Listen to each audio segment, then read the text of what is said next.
시청자 여러분 안녕하십니까? 복지TV 뉴스입니다.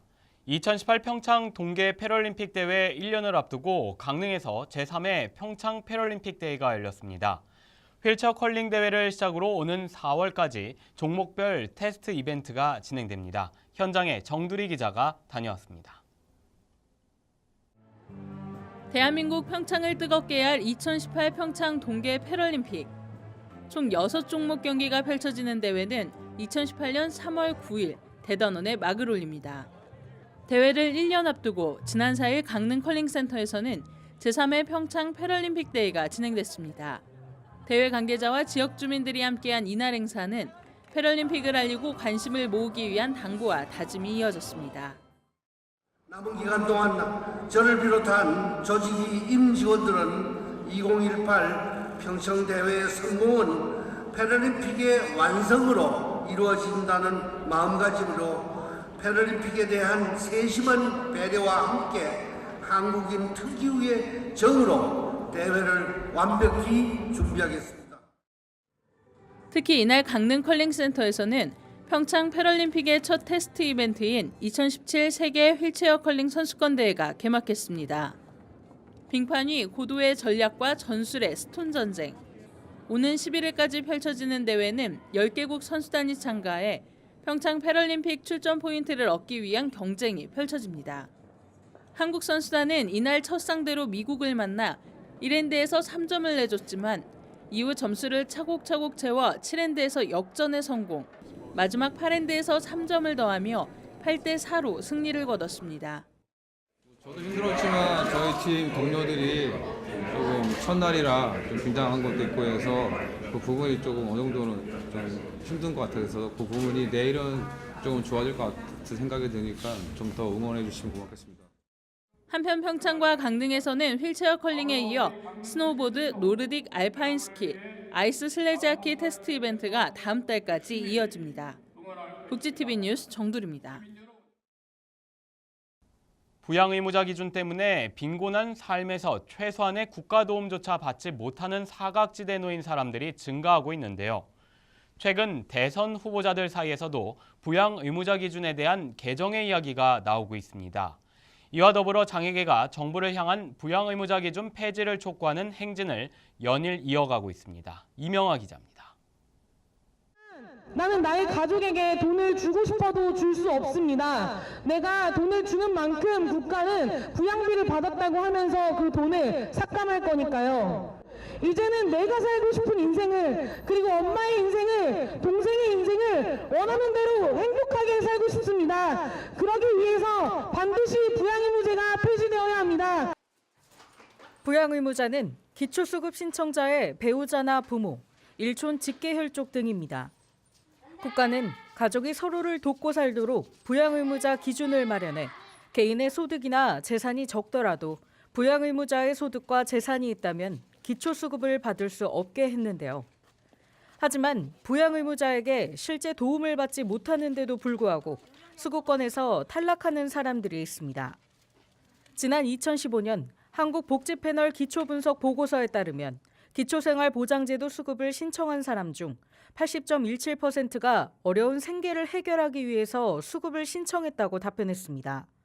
그러나 신청자 중 절반이 넘는 67.59%가 부양 의무자로 인해 수급권을 받지 못했습니다. 탈락자 중 대부분의 사람들이 부양 의무자 기준으로 수급을 받을 수 없게 돼 어려운 환경에서 겨우겨우 생활을 이어나가고 있습니다. 이에 장애등급제 부양의무제 폐지 광화문 공동행동은 복지 사각지대를 만드는 주범인 부양의무자 기준이 반드시 폐지돼야 한다고 목소리를 높였습니다. 사람이 살게끔 하자고! 누구나가 좀 사람이 좀 살자고 하는 부양의무자 폐지를 하자고 하는데 국가는, 정부는 폐지는 않고 어떻습니까? 우리는 분명히 사람으로서 존엄합니다. 그러니까 우리에게도 인간으로서 권리를 보장해달라고 외칠 수 있는 거죠. 장애등급제와 부양의무제 폐지를 위해서 함께 싸웠으면 좋겠습니다. 더불어 장애계는 부양의무자 기준 폐지뿐만 아니라 장애등급제 폐지, 탈시설 자립생활 쟁취 등을 위한 결의대회도 이어가겠다고 전했습니다.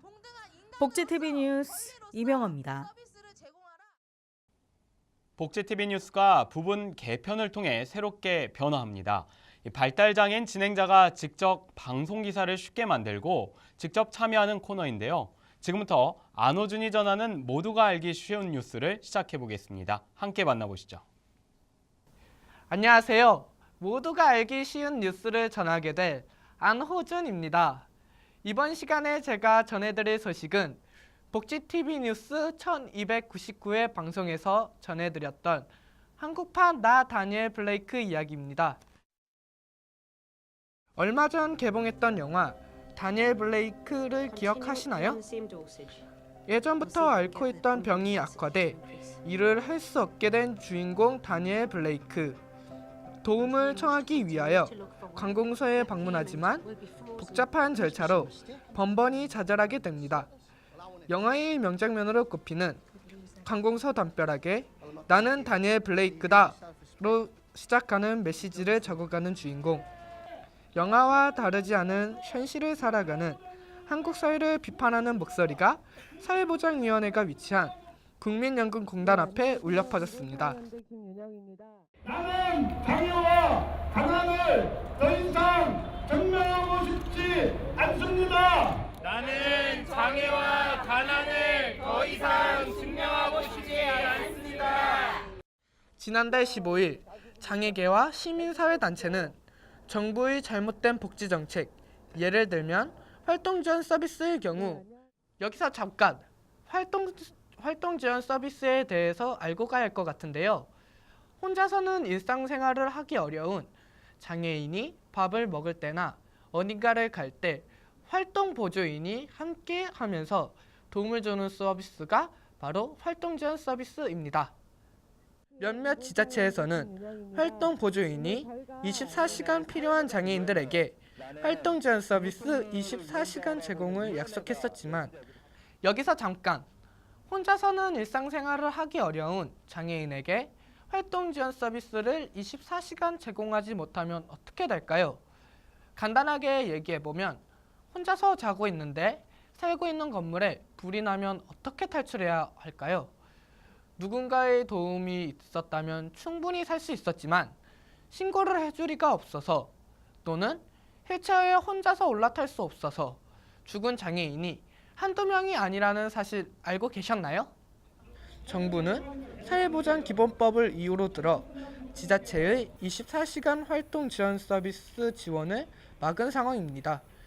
활동지원 서비스뿐 아니라 도움이 필요한 이들을 위해 마련되어 있는 여러 복지 정책에 대해서도 예산을 줄임으로써 오히려 삶이 더욱 어려워진 이들이 한둘이 아닌 상황입니다. 삶을 누구도 이해하지 못하고 있구나라는 절망으로 이어지게 됩니다. 한시가 급합니다. 시간이 많지 않습니다. 지금 가난 때문에 굶고 있는 사람들, 하루하루가 절망스러운 사람들을 2040년이 아니라 1년이 아니라 한 끼 밥이 하루가 한 달이 너무 급하고 소중합니다. 소외계층의 삶 또한 소중하다는 점을 우리 정부는 잘 모르는 것 같습니다. 제가 처음으로 전해드린 모두가 알기 쉬운 소식 어떠셨나요? 이해하기 쉬우셨나요? 다음 시간에도 다른 소식을 가지고 오겠습니다. 기다려주세요.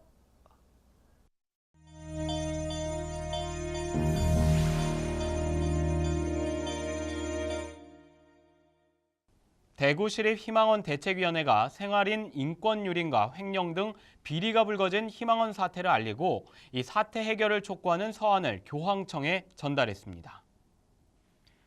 대책위는 서울 청운 효자동 주민센터 앞에서 기자회견을 열고 프란치스코 교황에게 보내는 서한을 주한 교황청 대사관에 전달했다고 밝혔습니다. 대책위는 시설 운영을 위해 파견된 성직자들이 자신과 교회의 사적 이익을 위해 불법을 저지르고도 잘못을 뉘우치지 않고 있다며 문제 해결을 위한 교황의 결단을 촉구한다고 말했습니다.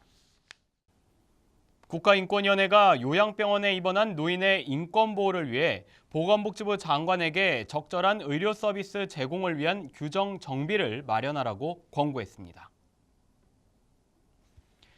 인권위는 노인들이 요양병원과 의료행위를 할 수 없는 장기 요양기간의 차이를 정확히 알지 못해 자신에게 필요한 적정 서비스를 받지 못하고 있는 상황이라고 말했습니다.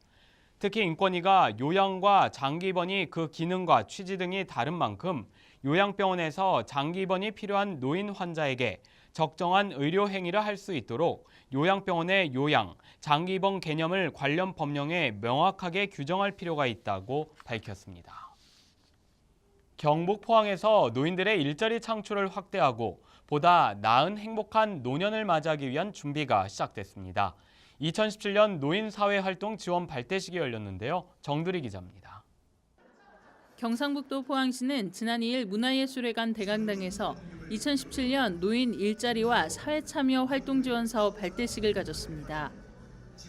이날 행사에는 이강덕 포항시장을 비롯해 문명호 포항시의회 의장, 황복이 대한노인회 포항시 지회장, 시도의원, 노인 일자리의 참여자 등 천여 명이 참석했습니다. 어려운 가운데서 점점 늘려서 이 고령화 시대에 어르신들이 보람있게 살아갈 수 있도록 하는 그런 부분에 늘 신경을 쓰겠다는 말씀을 드립니다. 어르신들 어쨌든 올해 한 해 건강하시고 또 보람차게 일해 주시길 부탁드립니다. 포항시는 올해 전국 최고 수준의 12,000개 일자리 창출을 목표로 다양한 형태의 노인 일자리와 사회활동 지원 사업을 추진해 나간다는 방침입니다. 복지TV 뉴스 정두리입니다. 복지TV 영남방송이 경주시청과 업무 협약을 체결했습니다. 앞으로 두 기관은 저소득층과 취약계층에 대한 사회 인식 변화와 저출산 극복, 다문화 가정 지원 등 복지 향상을 위한 상호 협력을 이어나갈 계획입니다. 특히 양 기관은 경주시 복지정책과 우수 사례 소개, 복지 사각지대, 위기가구 발굴 등의 힘을 합치기로 했습니다. 저희 복지TV 뉴스에서 또 하나의 코너를 준비했는데요. 우리 사회에 힘이 돼주는 가슴 따뜻한 사람들, 그들을 모두의 비타민에서 만나보겠습니다. 모두가 함께 웃으면서 살아가는 사회를 만들고자 실천하는 사람들.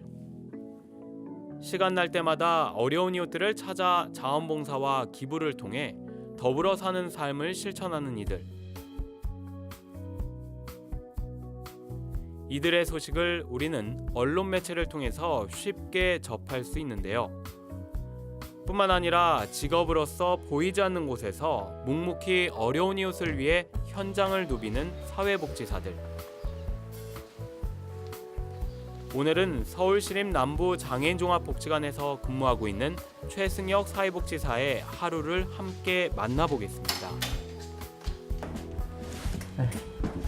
안녕하세요. 남부복지관입니다. 잘 지내고 계시죠? 사회서비스센터는 활동보조 서비스나 아니면 발달재활 서비스 이렇게 치료 국가에서 지원해주는 바우처 사업을 진행하는 데를 보통 그렇게 얘기를 하고 있고요. 그리고 야간 순회 방문 서비스는 활동보조 서비스 내용과 비슷한데요. 중증 이제 독거라든지 중독거 되시는 그런 장애인분들 심야에 안전을 위해서 도와주시거나 아니면 일반적인 신체 활동 도움을 드리는 그런 사업입니다. 그러니까 맨날 야채만 드셨죠. 그래서 어떻게 활동보조 지금 뭐 서비스 받는 거 불편한 거 없죠? 예, 워낙 잘해줘가지고. 우리 활동보조 선생님하고는 잘 지내시고. 저희 팀장님은요 진짜 좋으신 분이세요. 조금 이제 몸이 이러니까 불편은 한데 그러니까 마음으로는 불편한 점이 없어요. 팀장님이 계시니까. 그래 나 너무너무 좋아요. 그래 너무너무 행복한 것 같아. 저희 팀장님 생각하면은 웃음밖에 안 나온다니까요. 묵묵히 열심히 일하는 최승혁 사회복지사의 직장 동료들에게 칭찬 이야기를 함께 들어보시죠. 표현을 할 수가 있겠습니다. 우리 복지관에서 근무하는 직원으로서 정말 모든 일에 앞장서고 또 열심히 하는 그런 친구로 저는 그렇게 생각을 하고 있습니다. 사회복지를 시작한 것이 다른 사람보다 좀 늦게 시작을 했어요. 하지만 그 어느 다른 사회복지사들보다도 더 열심히 하고 또 지금도 계속 공부하고 노력하고 앞으로 사회복지사로서의 어떤 자기의 삶을 살아갈지에 대해 고민 많이 하는 그런 우리 센터장이기에 저는 대기만성형으로서 아주 훌륭한 미래가 앞으로 잘 준비돼서 만들어 나가는 그런 센터장이라고 저는 칭찬을 대기만성형으로 이렇게 하고 싶습니다. 여태까지 했던 모습들을 봤을 때 너무나 잘 해오셨고 앞으로도 잘 될 거라고 믿습니다. 이제 앞으로는 어떤 업무적인 부분도 좋지만 건강 더 챙기시고 그 다음에 좀 더 여유 있는 삶 찾는 사회복지사가 됐으면 좋겠습니다. 파이팅! 센터장님, 네, 제가 가장 좋아하는 센터장님, 앞으로도 열심히 지금처럼 하시면 될 것 같고요. 너무 열심히 하지 마세요. 밑에 사람들이 너무 힘들어하지 않을까요? 센터장님 조금만 더 열심히 하시고 앞으로도 그 즐거운 에너지 모든 분들과 함께 나누면서 행복하게 잘 지냈으면 좋겠습니다. 센터장님 늘 감사하고 사랑합니다. 센터장님 항상 잘 이끌어 주셔서 감사드리고요. 저희도 잘 따르는 직원이 되도록 하겠습니다. 센터장님 화이팅! 뭐 다마 사회복지사라면 다 같은 생각을 아마 가질 것 같은데요. 일단 장애인분들 아니면 당사자분들과 이렇게 공감하고 공유하는 그런 이제 사회복지가 되고 싶고요. 그리고 한 가지 더 바람이 있다면 이제 집에 있는 아이들, 제 아이들한테 아빠가 사회복지사라는 것에 대해서 자랑스럽게 생각할 수 있는 그런 사회복지사가 되는 게 제 바람입니다. 어려운 이웃에게 늘 손을 내밀며 함께 살아가는 사회를 만드는 사회복지사들. 그들을 복지TV가 항상 응원하겠습니다.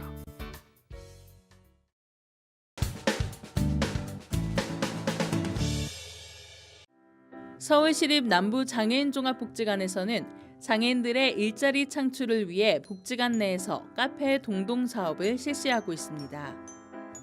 저희 남부장애인복지관에서 운영하는 카페 동동은 장애인분들의 일자리 창출을 목표로 하기 위해서 만들었고요. 실제 장애인 사원 2분이 근무를 하고 있습니다. 처음에 제조부터 직접 판매까지 본인들이 직접 운영을 하고 있고요. 앞으로 점점 추가 창출을 도모하기 위해서 노력하고 있습니다. 앞으로도 많은 이용 부탁드리겠습니다. 서울시립 남부장애인종합복지관에서는 성인 지체장애인과 뇌병변 장애인을 대상으로 노래교실, 음악의 신을 운영하고 있습니다. 본 사업은 노래를 통해 여가활동의 기회를 제공하고 다양한 음악 활동으로 이용자들의 스트레스를 해소하고자 2008년부터 진행되고 있습니다. 평소 노래에 관심이 있는 20살 이상의 성인 지체장애인과 뇌병변 장애인들은 누구나 신청이 가능하며 매주 수요일 오후 1시부터 3시까지 노래 강사가 직접 진행하고 있습니다. 노래교실에 대한 자세한 내용은 서울시립 남부장애인종합복지관 평생학습지원팀 02-829-7121로 문의하시면 됩니다. 구립 동대문 장애인종합복지관에서는 출판업체 뭉클 스토리와 함께 중증장애인 권익공호 지원 에세이 출판 사업 펜데 나를 찾다 참여자를 모집합니다. 프로그램은 중증장애인을 대상으로 서울대 기숙사를 집필한 정대영 작가가 직접 에세이 글쓰기 교육을 무료로 진행하며 교육을 통해 완성된 작품을 책으로 출판하는 사업입니다. 교육기간은 4월부터 10월까지로 오는 17일까지 시청자를 접수받아 5명을 선발할 예정입니다.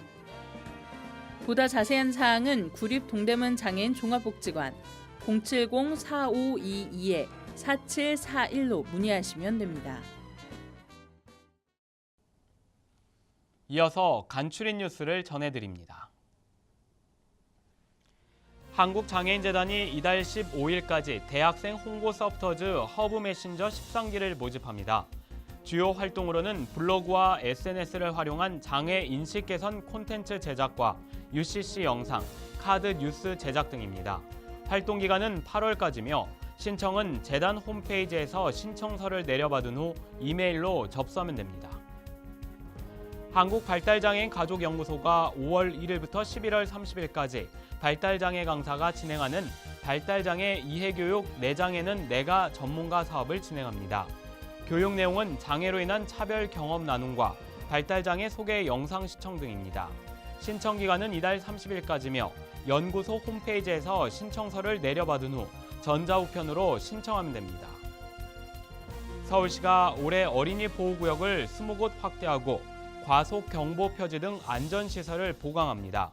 특히 서울시는 새로 지정한 어린이 보호구역을 중심으로 폐쇄로 CCTV 38대를 추가로 설치한다고 밝혔습니다. 아울러 개학을 맞아 이달 24일까지 어린이 교통안전 특별 단속기간으로 정해 경찰, 자치구와 합동단속에 나섭니다. 청주시 서문시장에서 지난 3월 3일 삼겹살 데이를 맞아 먹거리 축제가 열렸습니다. 특히 이날 축제에서는 청주 시민과 함께하는 다채로운 행사가 부대 행사로 마련됐습니다. 한편 청주시는 청주의 대표 음식인 삼겹살과 특화거리를 알리기 위해 지난 2012년부터 매년 행사를 열고 있습니다. 아산시 장애인복지관이 이달 31일까지 장애인식 개선 공모전을 개최합니다. 이번 공모전에는 포스터와 표 2개 부문으로 나뉘어 진행되며 공모 주제는 장애인 인권 침해 예방과 장애인에 대한 편견 해소, 장애인 긍정 인식 도모입니다. 제출 방법은 복지관으로 우편 접수하거나 복지관으로 방문 접수하면 됩니다. 이 밖의 소식은 장애인 신문과 웰페어 뉴스 홈페이지를 통해 확인하실 수 있습니다. 네, 앞서 2018 평창 동계 패럴림픽 테스트 이벤트 소식을 전해드렸죠.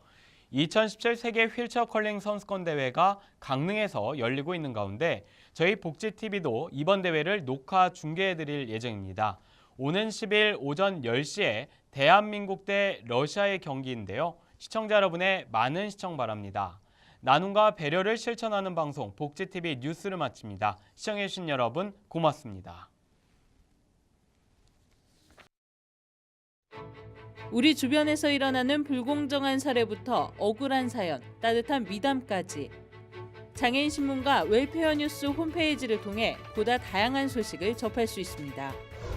시청자 여러분의 제보를 기다립니다. 웰페어 뉴스 홈페이지 또는 전자우편, 전화번호 02-2655-9519로 많은 제보 바랍니다.